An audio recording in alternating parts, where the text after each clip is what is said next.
আল্লাহু আল্লাহু আল্লাহু ও বাবা কি হলো আল্লাহু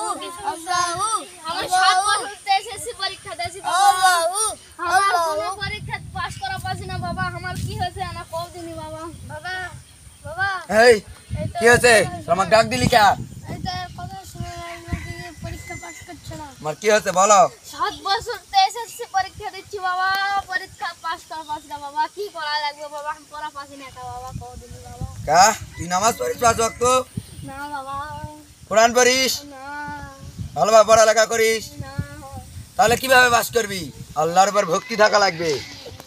আল্লাহর উপর ভক্তি না থাকলে হবে না দেখি দিনি পাথর ঘুঁচে তো কি হচ্ছে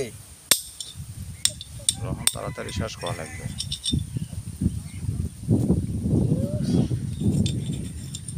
পাথর ঘুঁচে দেখা গেল তুই জীবনে পাস করা পারবি না বাবা কি আছে আমার বাবা পাস করবা গেলে দরবারত একটা ছাগল দেয়া লাগবে 10,000 টাকা দেয়া লাগবে একটা চাদর দেয়া লাগবে বাবা যা লাগবে তাই দেব বাবা না হলে তুই কোনোদিন পরীক্ষা পাস করা পারবো না বাবা এটাই করা লাগবে তো বাবা খুশি করার জন্য কি দেয়া লাগবে 500 টাকা 500 টাকা দেয়া লাগবে আল্লাহর দরবারত তোকে দোয়া করে দিনো তুই এটে আল্লাহর দরবারত নামাজ পড়বো এটা সেজদা করে তারপর যাবো তাহলে তো সফল হবো বাবা কাজ দেব